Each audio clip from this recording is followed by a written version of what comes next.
I was lusting bad. Oh my goodness, that's 2 for 2. I'm an intellectual whore.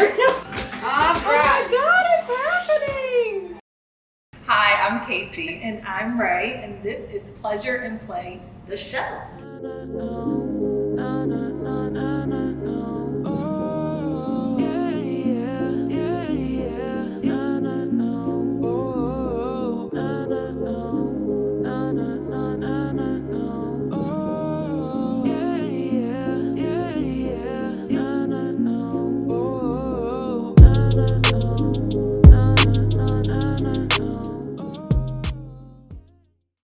So, the question of the day. Okay. Share a time, a story, when you have been in love or in lust with someone's mind. You know, what happened? Yeah. You know, kind of walk through that for us. So this word lust, I really like. When I think of lust, I think about this like overwhelming yearning for an experience that with lust, I think you block out some of the other components of the person. And so those other faults may not really matter. I get you. When they should, but lust keeps you floating in a space that it's an illusion. Lust is an illusion. Yes. Yeah. It is. Because when I think about the term delusional, yeah, and when we use that in terms of relationships, it's typically because we're not seeing clearly because of not having the distinguish lust versus love. Like, what is the difference there? Yeah. Lust is an illusion. Lust is an illusion. So when I think about that, that's what I really want to think about my experience when I was lusting after someone's. Yes. So there was way back in the day, younger life. There was a gentleman who I don't even know how we connect, like a friend of a friend. And when I heard him talk about his impression of books that he would be reading, there was, I mean, I was just like, I could just sit and listen to you for hours. Like, when you can like see images when someone is talking, because they have such an amazing way to articulate their thoughts. Like that is I was lusting bad. And the person really wasn't that physically attractive. Right. Don't it be like that? I don't know it'd be like that. Yes. Like in all like as far as like my type, which I think is a very broad type anyway. Wow. He wasn't there. At all, really. He didn't really fit. I mean, he might have been like way down on the end somewhere, but because of his like I was just in love with this idea of how he would think about things. And you know what I think also for me about lusting after someone's intellect in that way, it's always in a way that complements mine, of course. And I love that. It gives, because you can. I love that. And back to it being an illusion, we create it and we hold it up. With things that fortify our interpretation of how it should be. And the compliment, I mean, what? If you're going to lust after someone, I think that's a great way to. Definitely. Because it's their best, maybe their better qualities. And when you can grow, when we talk about that definition of intellectual stimulation, like when you literally have an enhancement of your own cognition because of a conversation with someone where they share their minds. It's a blessing, actually. It's a gift. I agree. Oh my gosh. What about you? Oh gosh. I mean, the answer is absolutely, but any notables? That's hard. That's kind of difficult. I imagine you like sitting in a library. Listen, I got like this please idea. Tell me. I love it. I imagine you sitting in a library on the floor between the stacks, where I live. And some fine dude comes through, and it was like, what are you? I read that, and on page 58. See, that kind of stuff is what gets me. Well, those things happen to Third me. paragraph. All Did you? Yeah. I've never had that experience. Okay, so take the book setting out. Okay. I was visiting New Orleans one year. Okay. I won't go too much into detail, but I will say. Oh boy. Yes. I met someone who, it's still so spiritual for me. Yeah. So it could happen in the bookshop, but for me it usually happens in places like wherever there's knowledge and spirituality. I find my lustful moments. Yeah. My lust fix. And this particular person like read me like a book. Read my entire being. Like, I walked in, I was minding my business, and I must have either had something on or was wearing something, and they were like, I see you, and this, and this, and this, and this, and that, and that. And I was like, oh my God. Nothing. Were they spot on? Spot on. That's pretty odd. That is a spiritual experience. It was beautiful. We had a moment. While there, and it was beautiful. I bet. And that was that. And that was that. Yeah. It was beautiful. You'll always remember that. Absolutely. Wow. Do you ever wonder, like, where is that person now? No. No, I do not. But that's so good though, because you really were in the moment, and you did not project this idea of like what you thought this could be or wanted it to be, or could it, like, you just appreciated it for what it was. And because of that, you probably got so much out of that experience. Genuinely one of the best experiences I've ever had. And I've got some good ones, but that was a really special period for me. Yeah, I love that. Yeah. It was, so we both talked about this, but Love Jones is like my favorite movie. And yours my favorite. As well. Yes. So I live for like a Love Jones moment. Yeah. Yeah. So you remember the scene at the beginning when they're outside of the sanctuary and Nina approaches the crowd, and they have that exchange with the phone number, and he writes, like, that energy, that creativeness that she had, right? It was representative of that intellectual, right? She didn't just approach it like a regular. Yeah, that was so dope. I live for that, and I've had some good ones. We'll share more in the future. I like that.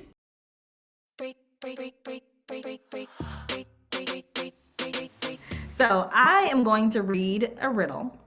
You all can unmute yourself to play along. If you prefer, you can type it in the chat box. Let's see, riddle number 1. What 4-letter word begins with F and ends with K? And if you can't get it, you can always just use your hands.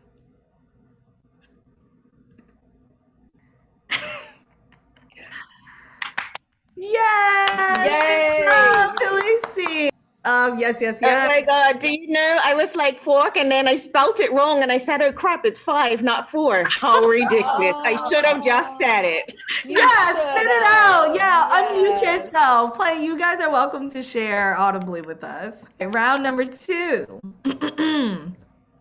All day long, it's in and out. I discharge loads from my shaft. Both men and women go down on me. What am I? Winner. Oh, listen. You are the riddle played this master. Game before. Oh my goodness. That's 2 for 2. Okay. It's one of my favorites. What's white? It's a shame. What's white, sticky, and better to spit than to swallow?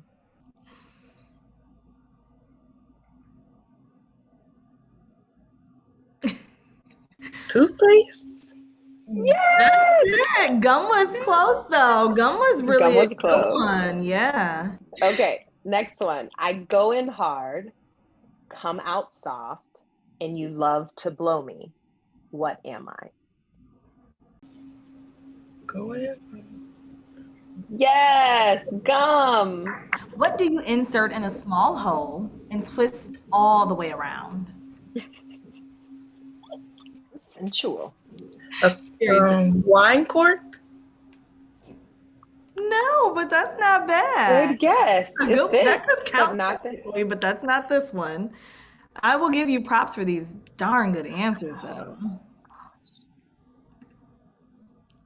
What do you insert in a small hole and twist all the way around? A key? Nope. No. Another good answer. Who is a good guess? Q-tip. Good job. Yay. Okay. All right. Next one. What's long and hard and has the word come in it? Cucumber. Cucumber. Good job, Marcia. All right, last one, Kaycee. You want to read it? Yes. What do men keep in their pants that their partners sometimes blow? Money. Yeah, you're a you're so champ. good. We clearly have a winner for the night. You do actually have a winner. That's fun. Thank you, ladies, for playing along with us. This was a good mind. Honestly, that definitely, those a couple of those were like, there's no way I would have guessed that. Like, no way. Yeah.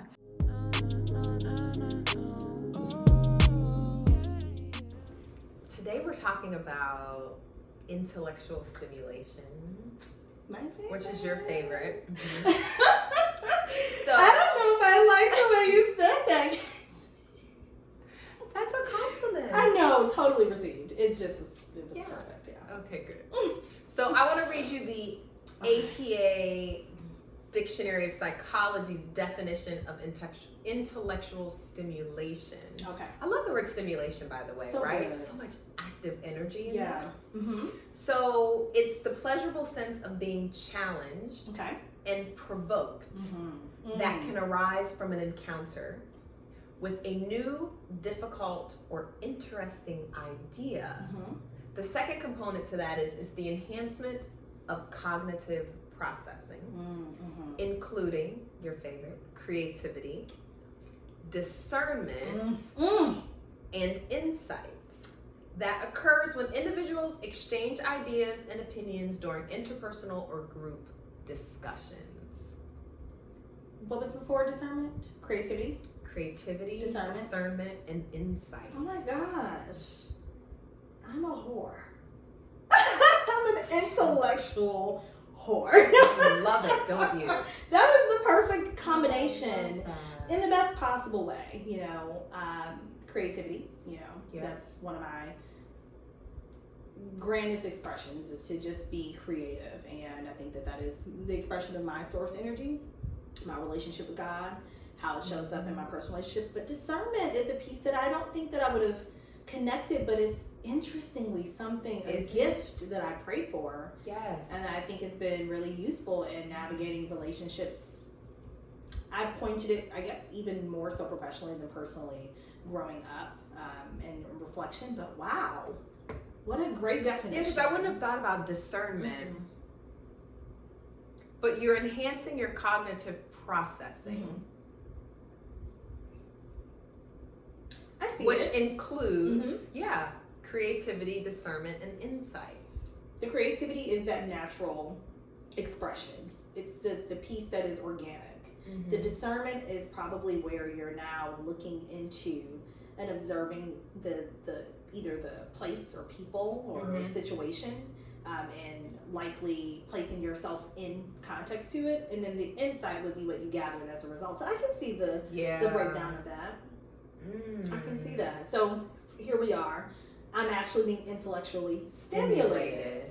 And from this conversation, we're discerning quite a bit right now. Yes. Mm-hmm. Yes, and gaining insight in this process as we develop our friendship. As being creative.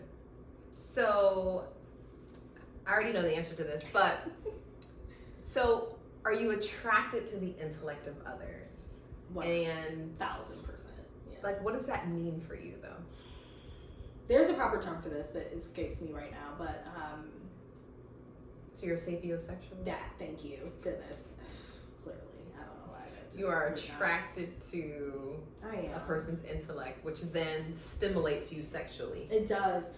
I'm still a primal human, like a primal being, which means I can equally be attracted to the physical essence of someone. I see what you're saying. Okay. But that escapes me faster.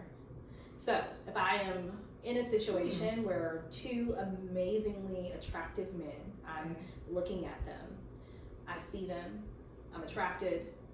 The person who I would, and thinking about this 3-part definition of creativity, the person who is, my patterns have shown me about myself, the person who most creatively expresses themselves, confidently shows up, and lets me know that they see me too, would be my first inclination as to someone to talk to, even if I'm equally physically attracted. So it's the creative piece in them. It's just the expression. So I don't want people to confuse creativity with how you look or dress. Right. But how you show up, the expression. So again, back to confident people. Yeah. Now there's a little twist in that because I am an introvert, so I can see things about other maybe introverts or things that are kind of underneath the surface, the discernment piece. I can see that even if you don't lead with that. And I'm also attracted to the person who might say less. Yeah. You know? Says less but radiates more. Yes. As soon as you said that, it literally made me think of my husband because I feel like he has a lot of insight. And it's because of his intellect. And I think he leads with that. But he's not out here like expressing it or painting or singing or writing music or those types of things. So to that point, thinking back to my original statement of like patterns, in my youth, I was attracted to people like me first. As I've gotten older, I'm attracted to people who, they say this, right? You date your father, right? Or you date men who have qualities like that. Some of my father's best traits include his ability to discern. Now choice is different, right? So good point. How we choose is up to us, but his ability to discern, his ability to process, his ability to be rational in most circumstances, his I won't say judgment-free way of being, but he really seeks to hold space for anyone's expression without attaching to it. And so I think that in a partner, I don't necessarily need them to be like me. I just need them to see me. And show up and allow me to express myself without coming off of who they are. Right. And so, an intellectually stimulating person is someone who can connect with me here. They don't have to look like me or even do what I do. Yes. And they'll likely be curious. Right. They need to be. They'll likely be curious. Because that's going to be a connecting point for you, right? That. Yeah. I have to even say, though, intellectual stimulation is still spiritual to me. Oh, yeah. So that definition the discernment piece gives me that piece that I'm looking for. Yes, that's a good point. Point. Okay. I cannot imagine having a connection with someone as a sapiosexual, right? Without that spiritual component that's like, I'm not looking at you. I'm looking at you. Yeah. With you. Yeah. Yeah, because I think we could add to this definition and include, I agree with you though, I think that discernment piece is... It's close. It's close. I don't know if that was but the you intention. can get closer and we could add kind of that spirit piece that you connect with someone. Because I think when you connect with someone on an intellectual level, I really feel like then your spirits are communicating in a different way. I think it has the potential to. That's true. It's not automatic. Not automatic. Good point. Because I've been mind plenty of times and had no spiritual connection. It's just it's like jousting. Yeah, the dance of it all. The dance of it all. And I mean, we think like college settings are so good for that because our egos are real big and we want to be heard. So true. Or someone else's does and it turns you on because you're like, oh, I never thought about it like that. That's so exciting. And we feel that. But that doesn't mean it's a spiritual connection. I think that's when two people are like, we see each other. It's like my favorite saying, but like when that happens, then the spirits are like, let's commune. Ooh, yeah. So it's almost like your body needs, well, the spirit aspect of you needs to see how you're going to handle the intellectual piece first, and then it makes a decision. And then it has to be like two spirits giving each other permission to connect that way. So the mind is, the first step. Yeah. The physical, this is great for virtual dating because the first thing you see is, I was just having this conversation. The first thing you see is face, like whatever. Yeah. The next step would be intellectual stimulation in my case. Yes. But the marker of if it's going to be an engaging, organic growth process between me and someone else is if it's going to connect spiritually. Yeah. Which is not religious, spiritually. Yes, which is different. So I want to read you this quote. Okay. I flirted with his mind, and he danced inside of mine. How does that feel when you hear it? Good. It makes me feel good. Yeah. Like, yeah. I don't have anything else to say. Can you relate to that? Yeah. Not as often as I like, even though it seems, even as someone who is intellectually turned on. Yeah. Doesn't happen a lot. When it happens, it's magical. Golden. I feel like we need more of those moments. How about you? What does that quote bring to you? For me, it brings a lot of sexual energy. It brings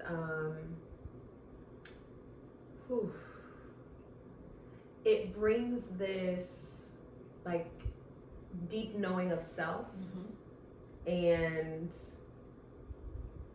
just the knowledge that humans can connect in that way is just powerful. Yeah. Can you think of a time where that quote has been real for you? Or even the first time? Gosh, I feel like I feel fortunate that I've had many. Yeah.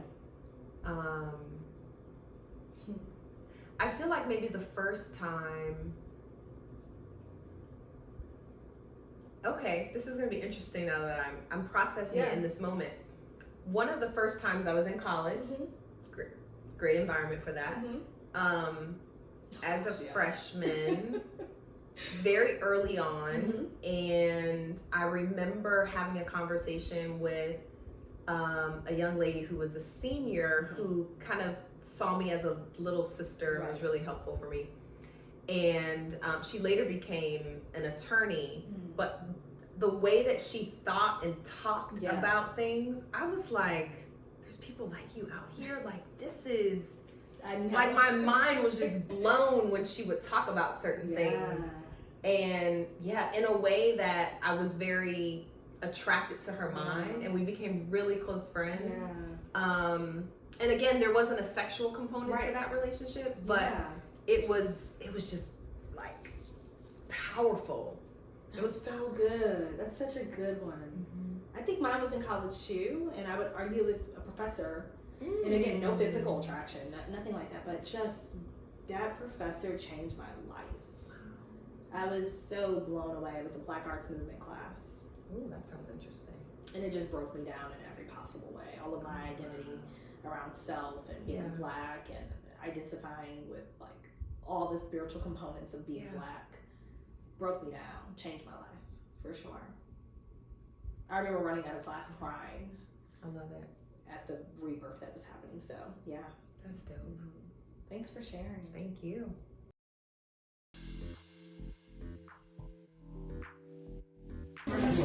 Hi, I'm here with Kaycee, and she's about to get her nose pierced. I am. Yay. I'm nervous, Yeah. but I'm really excited. And I'm just ready. I'm ready. That's the other thing. I'm ready. No, right here, baby. Oh, yes. That's your chair. Clearly, I'm nervous. Okay. All right, which side are we doing today? Right side. Right side. All right. Oh my God, it's happening. All right.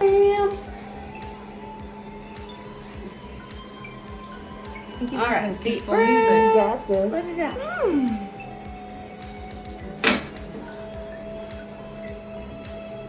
Almost done. All done. Oh my gosh. There you go. I'm so excited. excited. Here's your tissue. Thank you. There's always a tear. Yes, it's like it wants to come It's out. a slow tear. It's floating. You are so cute. It's Yes. so pretty. Go check it out. It's so cute. The world isn't ready for Pierce Kaycee. Oh my goodness.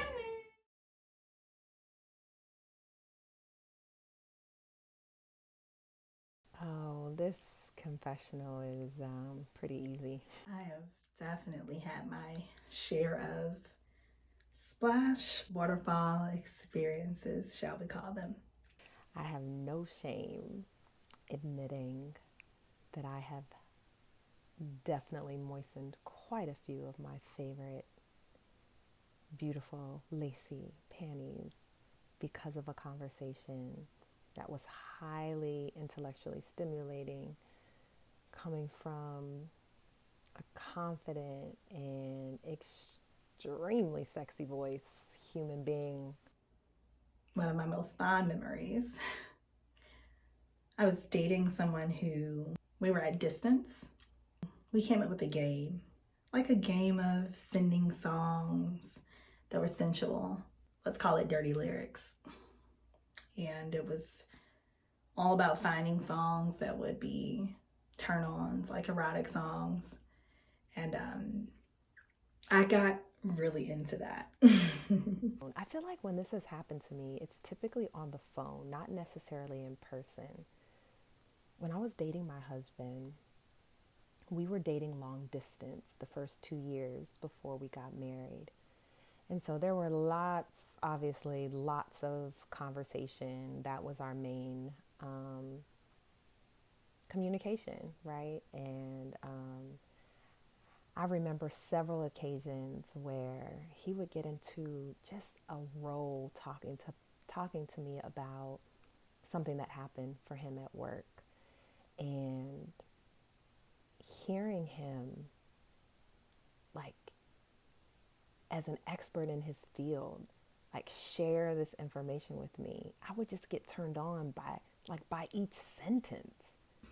So anytime I can be stimulated through music, poetry, storytelling, it does it for me. Add that to the fact that I can't have that immediate physical interaction, and it just drives me insane. And literally, I'm like, give me more. Like, I wanted to hear him talk about his experience and what happened and what he did and analyzing the situation. And it was great because it's not an area that's in my wheelhouse. And that turns me on even more. I'm really in love with the idea of the slow burn, like taking time. There's no need to rush. And there's something about that creates an extra layer, an extra element of seduction, which is an art form in itself. Because in highly intellectual conversations, I feel like it challenges me. So now it's forcing me to think differently about the questions that I'm asking and clarifying so that I can fully understand. And that challenge kind of pushes my adrenaline, which then amps up my arousal. I'm fortunate to have had really great intellectually stimulating interactions, all of them deeply fulfilling. And some, I would even argue, have never become physical. So it's completely intellectual stimulation. For me, it's necessary. And I can tell if I'm really feeling it, if my pheromones get to going, if my body heats up, and absolutely if I'm having a visceral response. And honestly, when I'm ovulating, it's the best time for these conversations because the turn on is real and the floodgates don't play. This has happened to me quite a bit. I think that's all I can share because just thinking about it So, yeah, I've had my share, but that's all I'm going to tell.